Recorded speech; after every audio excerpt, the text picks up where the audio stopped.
ini introspeksi diri melalui pertaubatan dengan zikir, mengingat Allah, bertasbih, bertakbir di waktu pagi ataupun petang, juga amal-amalan saleh yang lainnya. Menyambung dari subuh yang lalu, betapa gangguan, cemoohan, cacian yang bertubi-tubi kepada baginda Rasulullah Sallallahu Alaihi Wasallam, dan yang harus kita ambil dari pelajaran dakwahnya Rasul adalah kesabaran dan ketawakalannya. Karena Allah Subhanahu Wa Taala mengingatkan Rasulnya, ya ayyuhar Rasul, balligh ma unzila ilaika min rabbik, wa illam taf'al fama balaghta risalatah, wallahu ya'simuka minan nas. Wahai Rasul, sampaikanlah apa yang telah kami turunkan kepadamu dari Tuhan. Wa illam taf'al, jika kami tidak mengajarkan itu, fama balaghta risalatah, berarti tidak menyampaikan amanah itu. Wallahu ya'simuka minan nas, Allah lah yang akan menjaga kamu dari gangguan manusia. Karena tauhid di subuh ini adalah kesabaran Nabi Sallallahu Alaihi Wasallam terhadap gangguan dalam dakwahnya. Nabi telah menyelam lautan dakwah. Nabi telah melewati padang nasihat. Nabi telah melewati medan-medan petunjuk Allah dalam rangka menyeru manusia untuk menyembah Allah yang gaib, alimul ghaibi wasyahadah, Allah yang maha mengetahui yang nampak dan yang tidak nampak. Dunia ini dikatakan syahadah, yang nampak, yang bisa kita lihat dan serba fisik, serba materi, serba kebendaan, dan dapat dirasakan. Itulah makanya dunia dikatakan syahadah, sedangkan akhirat adalah gaib. Kehidupan dunia dan kehidupan akhirat bagaikan dua sisi uang yang tidak terpisahkan. Ketika yang nampak bagian depan adalah dunia, maka bagian belakang uang akan tersembunyi, itulah akhirat. Tapi ketika bagian depan itu dunia telah hilang, yang nampak adalah bagian belakang, itulah akhirat. Maut pun adalah gaib. Kalau orang tidak percaya kepada yang gaib, dia akan tertipu sendiri.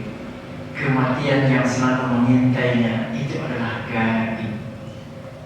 Kenapa tidak beriman kepada Allah? Dengan banyak diingatkan dengan wahyu-wahyu Allah. Wahyu khusus dalam dakwahnya bagi Rasulullah SAW yang mulia. Pokoknya titik, kecuali serahkan yang namanya Muhammad, hidup ataupun mati. Alhamdulillah.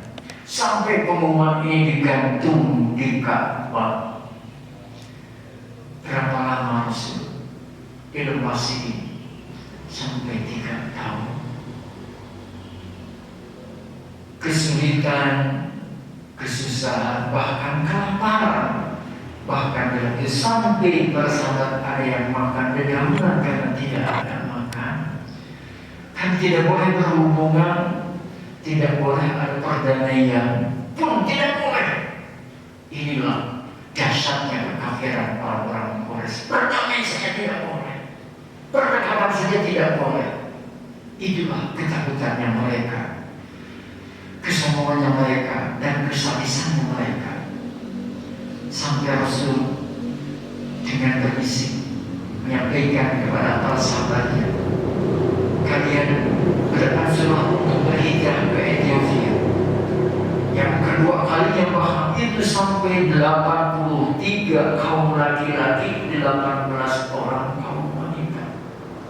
Mereka untuk menyelamatkan akidahnya, atas himpitan ekonomi, politik, bahkan mereka sampai fisiknya pun diintimidasi.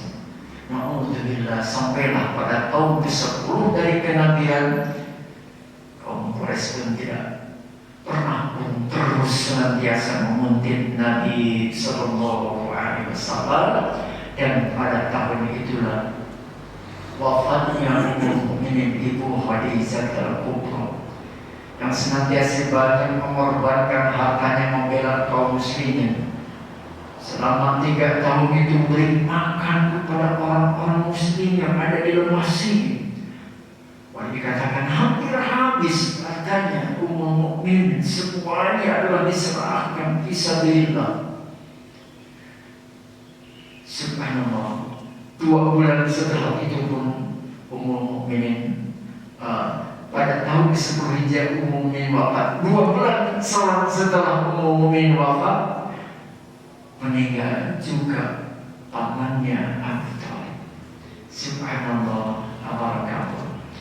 Di sini gangguan demi gangguan.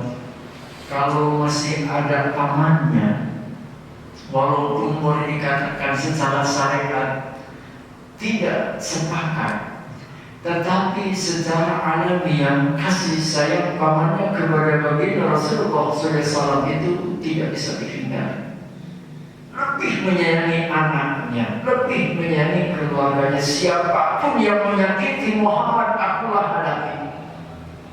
Sehingga di situ kaum Quraisy, orang-orang kafir jahiliyah Quraisy itu tidak berani, karena melihat di situ pamannya pun masih sama dengan mereka dalam kekafirannya, sehingga gangguan demi gangguan kepada baginda Rasulullah di situ tidak begitu deras. Tapi setelah wafatnya pamannya, begitu derasnya, sampai Rasulullah SAW dalam salah satu hadis sahih, saat Rasulullah melaksanakan sholat dekat Ka'bah, Abu Jahal dan beberapa sahabat Nabi itu sedang duduk-duduk, lalu melihat Nabi melakukan sholat. Keluarlah dari situ mulut Abu Jahal yang jahat. 2 hari yang lalunya telah menyembelih unta dan dalamannya belum diambil. Sampai mereka mengatakan, siapa yang berani mengambil kotoran unta? Lalu apa yang terjadi? Diambillah oleh anak buah Abu Jahal itu, sampai kotoran unta itu dihimpitkanlah kepada baginda Rasul yang sedang melaksanakan sujud. Terengahlah nafas Rasul, menggabunglah suara Nabi keberatan. Pak, kalau Bapak tahu itu kotoran unta itu berapa kilo itu, Pak? Sampai Rasul tidak bisa ngangkat dalam sujudnya. Walaupun persahabat yang lainnya ada di situ dengan menolong dalam artian menghalangi, tapi mereka resikonya dibunuh oleh Abu Jahal. Sehingga sahabat pun ngeri melihat Rasul dihinakan. Disisa demikian. Datanglah Fatimah. Disitulah diselamatkan dan ditolongnya baginda Rasulullah SAW dengan menyampaikan kurang ajarlah wahai kaum Quraisy jahiliyah ini, menyiksa ayahku yang mulia, Rasulku yang nabiku yang mulia. Subhanallah, tabarakallah. Lalu di situ Rasulullah SAW mengangkat tangannya, mengangkat kepalanya sambil berdoa, ya Allah, Allahumma alaika bi Abi Jahl bin Hisam, Allahumma alaika wa Utbah bin Rabi'ah, wa Sayyid bin Rabi'ah, wa Mu'in bin Utbah, wa Umayyah bin Khalaf, wa Utbah bin Nu'aim. Ini menurut Ibnu Mas'ud, orang-orang yang disebutkan saat Rasulullah itu semuanya terbunuh di Badar. Dengan hinanya mereka itu. Itulah dahsyatnya doa Nabi yang sabar atas hinaan mereka, atas cacian mereka. Dibalaslah mereka, dihinakanlah Allah. Subhanallah, tabarakallah. Lalu Rasulullah SAW hijrahlah ke Taif. Dengan ada isyarat seperti itulah, maka Rasul pun untuk menyelamatkan dakwahnya menyampaikan risalah Allah. Tapi apa yang terjadi?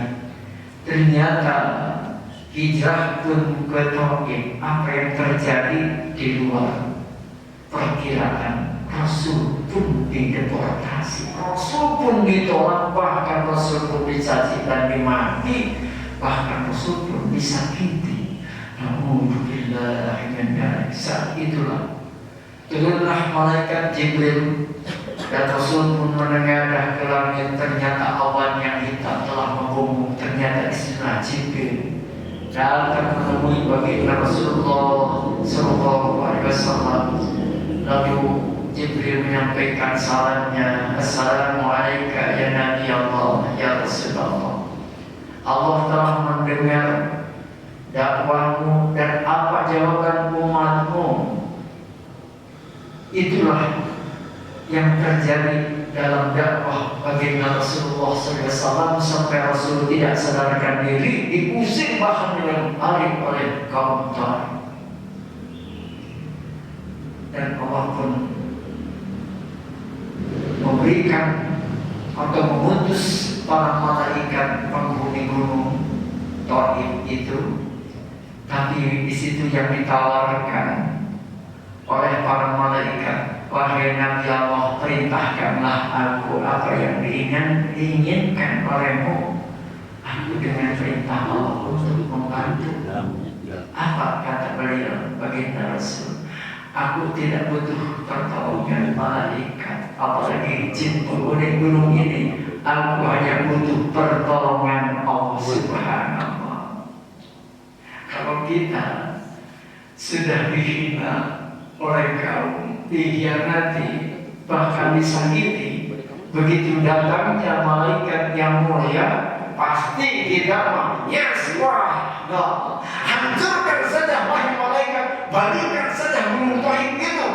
Itulah yang ditawarkan oleh para malaikat, termasuk yang menghuni di gunung itu. Seolah-olah hanya dengan kempakan satu kempakan saja malaikat pun akan hilang.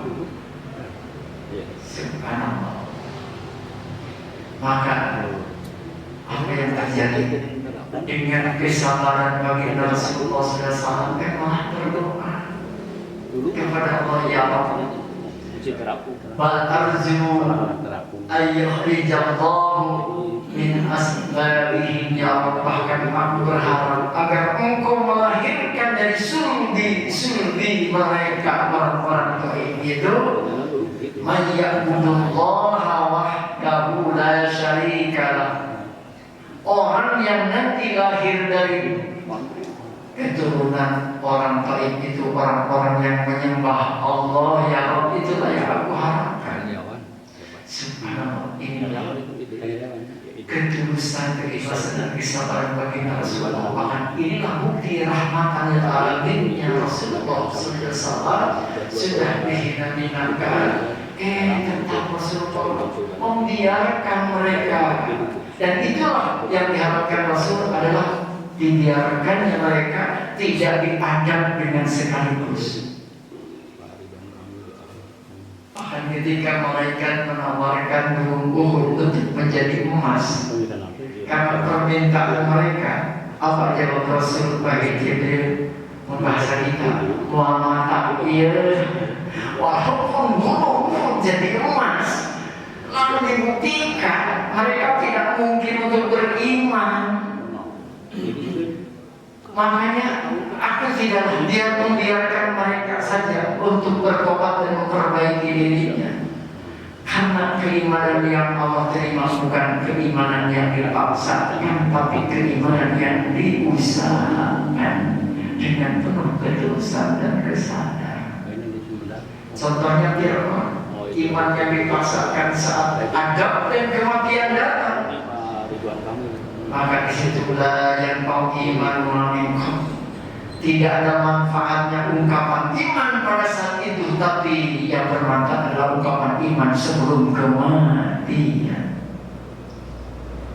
Demikian pula saat Rasulullah SAW tadi sholat dekat Ka'bah, Lalu seorang unta itu, subhanallah, dihentikan di pundak Rasul dan sedang sujud.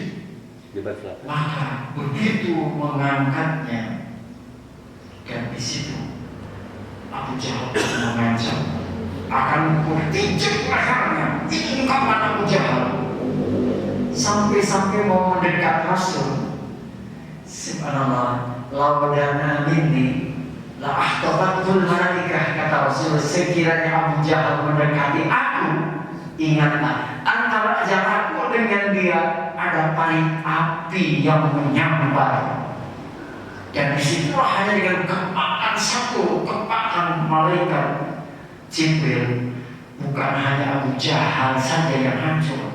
Mungkin di situ di dekat Ka'bah pun akan hancur, akan hancur.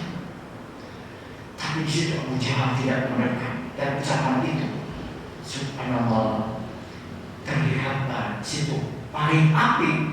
Dan biasanya kalau paling itu air, Pak, yang mengalir itu air. Ini api mengalir akan menyambarnya Abu Jahal. Saat dia mengungkapkan, kalau terlihat lagi Muhammad kelihatan lagi mengotori mukanya, itu menghindar mengotori muka kalau sujud itu. Karena memang pada saat itu masjid itu belum ada seperti apalagi tabrak begini. Dikenali pun belum, di perut penting itu hanya dengan debu pasir, sehingga dia mengatakannya, kalaulah aku lihat Muhammad lagi mengotori mukanya, sujud itu dikatakan mengotori muka. Subhanallah, aku akan tinjak lehernya. Maka saat ungkapan itu terdengar sama Rasul, hampir-hampir Abu Jahal itu mendengar, mendekati. Maka Rasul melihat, sekiranya Abu Jahal mendekati aku, itu paling api akan menyambarnya, dan kerusakan bukan hanya dia. Maka Rasul membiarkannya.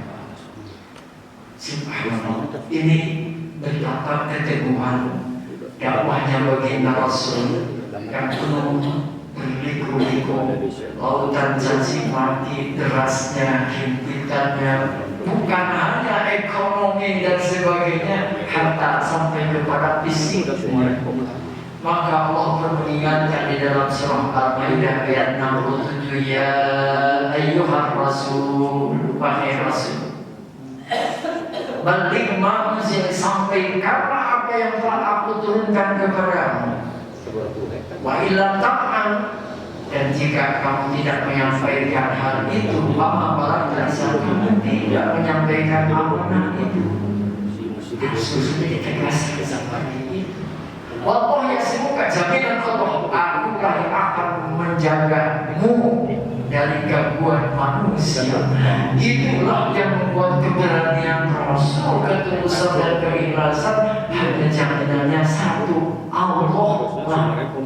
Hingga bertawakal dalam menghadapi semua gangguan-gangguan orang-orang yang tidak senang terhadap kehadiran baginda Rasulullah Sallallahu Alaihi Wasallam. Bahkan di saat Rasulullah sedang beristirahat, yang namanya Ghaus bin Haris langsung menyekap pedang Rasul. Lalu pedang itu sampai dia angkat, dia hunus. Dia mengatakan, wahai Muhammad, siapa yang bisa menyelamatkan kamu dari pedang ini? Rasulullah dengan tawakal, sabar, tidak emosi, tidak mabuk. Kalau kita mampu di samping emosi, ngelempar katanya, ngelempar melihatnya seperti itu. Tapi Rasulullah dengan tenangnya, karena ingat Allah ya'simuka minan nas, Allah yang akan menjagamu, wahai Rasulullah, dari gangguan manusia. Maka Rasulullah terlintas dalam ucapannya, Allah yang akan menjaga. Apa yang terjadi dengan ungkapan itu? Pedang itu lepaslah, jatuhlah dari tangan si Ghaus. Bagian giliran Nabi, diambillah si pedang itu oleh Rasul. Lalu pedang pun sambil diambil Rasul. Rasul pun bertanya, wahai Ghaus, siapa yang akan menyelamatkan kamu dari pedang ini? Apa jawab dia? Jadilah engkau Muhammad sebaik-baiknya orang yang mengambil pedang ini. Ini ungkapannya. Intinya hanya engkau lah Muhammad yang terbaik. Itu ungkapan yang paling mendasar sehingga Allah dengan takut. Dan dia pun tidak sadar ketika dia menuliskan perannya itu, lalu jawaban Rasul hanya Allah. Dia pun tidak sadar setelah dia memegang peran itu dan lepaslah peran itu, lalu dipegang oleh Rasul. Baru di situ dia berjanji dengan mengatakan, wahai Muhammad, aku berjanji tidak akan pernah nanti mengganggumu, apalagi membencimu, tidak, dan selamatkanlah aku. Apa kata Rasul? Pergi kamu.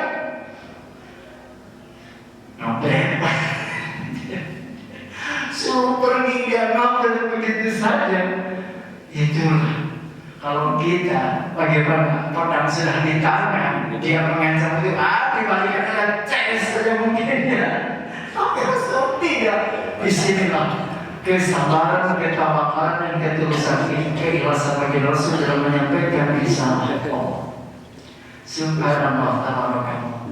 Maka inilah pertolongan Allah yang selalu menyelamatkan bagi Rasulullah sallallahu alaihi wasallam, gangguan demi gangguan, kesedihan demi kesedihan, dan sampailah nanti akan saya jelaskan episode berikutnya, kesedihan satu wafat umur mukminin, yang kedua wafat juga pamannya. Di situ disebutnya amul hajan, tahun buka cinta, sedih kepada siapa mengadukan istri tidak ada, paman yang suka menjaga menolong sudah tiada. Apa yang terjadi? Waduh, hanya sebatang kara. Orang sudah mengatakan lihat samping, lihat kiri, lihat kanan, jauh ke sindung. Kalau lihat lain jauh ke hidung. Apa sudah tidak ada siapapun, hanya menyadarkan diri. Rasul dari sejak lahirku sudah yatim, dakwah pun demikian. Beliau hanya sebatang kara, hanya punya Allah. Subhanallah. Nanti akan saya jelaskan bahwa Allah menghiburnya atas perjalanan dakwah bagi Rasulullah SAW, yakni dengan Isra dan Mi'rajnya bagi Rasulullah SAW. Tidak ada seorang nabi pun yang dipanggil langsung menghadap Allah, hanya Rasul Muhammad baginda Rasulullah sallallahu alaihi wasallam. Dan itulah nanti akan dijelaskan dalam surah Bani Israil ayat 1. Subhanalladzi asra bi 'abdihi lailan minal masjidil haram ilal masjidil aqsa alladzi barakna hawlahu linuriyahu min ayatina innahu was-sami'ul basir. Subhanallah. Sampai di situ dulu disimpulkan bahwa gangguan demi gangguan yang dilancarkan oleh orang-orang kafir Quraisy bukan hanya mengganggu tentang dakwah sampai kepada fisik dan keluarga Rasul, harta pun habis semuanya. Aset baginda Rasul dari Ummul Mukminin Ibu Khadijah semuanya habis, diberikan untuk makan orang-orang yang beriman, yang hanya punya iman. Inilah hadirin, betapa mulianya hidup manusia yang bisa membela iman seseorang. Karena harta itu tidak akan bisa menyelamatkan. Sampai Allah mengingatkan, al-yawma la yanfa'u malun wa la banun illa man atallaha biqalbin salim. Ini banyak harus kita ambil. Harta kekayaan yang kita raih merupakan amanah dari Allah. Itu semua tidak akan bisa menyelamatkan kita kecuali orang yang membawa hatinya dalam keadaan iman dan Islam. Karena itu berbagilah di bulan Rajab ini. Bantulah orang-orang yatim, bantulah orang-orang yang lemah, tolonglah orang yang perlu membutuhkan pertolongan kita. Nasihatilah mereka, ajaklah mereka, motivasilah mereka agar tetap istiqomah dalam keimanan dan sungguh-sungguh dalam beribadah, mulia dalam akhlaknya, insya Allah mudah-mudahan kita diberkahi Allah. Allahumma sholli wa sallim wa barik ala Muhammad hamdan na'imin hamdan yuwafi ni'amahu wa yukafi mazidahu ya Rabbana lakal hamd kama yanbaghi li jalali wajhikal karim wa 'azimi sultanika ya Rahman. Istighfar ya rahmati ini kami bersyukur nikmat memuji kebesaran mengagungkan kemuliaan-Mu ya Allah. Ampunilah dosa kami, dosa ibu bapa kami, dosa guru-guru kami, dosa kaum muslimin muslimat. Ya Rahman, betapa mulia nama-Mu yang telah menyampaikan, memperkenalkan aku denganmu ya Allah, sampai aku tahu dan aku meyakini hanya Engkau lah ya Allah, pencipta langit dan bumi, yang akan menyelamatkan kami dari kehinaan dunia dan sampai kehinaan akhirat kelak nanti. Dan kami yakin dengan segala janji-Mu ya Allah yang disampaikan oleh baginda Rasulullah sallallahu alaihi wasallam, man amila sholihan min dzakarin aw unsa, siapapun orang yang beriman baik laki-laki maupun perempuan dan beramal soleh, Engkau menjanjikan kehidupan yang mulia, kehidupan yang agung, kehidupan yang kekal. Itulah akhirat. Karena itu ya Allah, aslih lana dinana allati huwa ismatu amrina, perbaikilah agama kami, keyakinan kami, ibadah kami. Karena itu semua hanya menjadikan sandaran hidup kami. Aslih lana dunia allati ilaiha ma'asuna ya Allah, perbaikilah kehidupan di dunia ini, ekonomi kami, materi kami, kebutuhan kami. Karena hidup di dunia ini adalah hidup sementara. Jadikanlah dunia ini kendaraan bagi kami untuk menuju akhirat. Aslih lana akhiratana allati ilaiha ma'aduna ya Allah, perbaikilah akhirat nanti, sebab akhirat itu adalah tempat kami kembali ya Allah. Jadikanlah hari-hari ini kami menambah kebaikan dengan amal saleh. Waktu yang Engkau berikan adalah kehidupan. Tolonglah kami ya Allah, selamatkanlah kami ya Allah, kuatkanlah kami, istiqomah kami, tutuplah segala hidup kami dengan husnul khatimah. Rabbana atina fid dunya hasanah wa fil akhirati hasanah wa qina adzabannar. Allahumma barik lana fi Rajab wa Sya'ban wa barikhna Ramadana wa ighfir lana dzunubana. Rabbana taqabbal minna innaka antas samiul alim wa tub alaina innaka antat tawwabur rahim. Rabbana atina fid dunya hasanah wa fil akhirati hasanah wa qina adzabannar. Wassallallahu ala Muhammadin khairil khalqi wa ala alihi wasallam. Subhana rabbika rabbil izzati amma yasifun wa salamun alal mursalin walhamdulillahi rabbil alamin. Akhirul kalam. Assalamualaikum warahmatullahi wabarakatuh. Waalaikumsalam.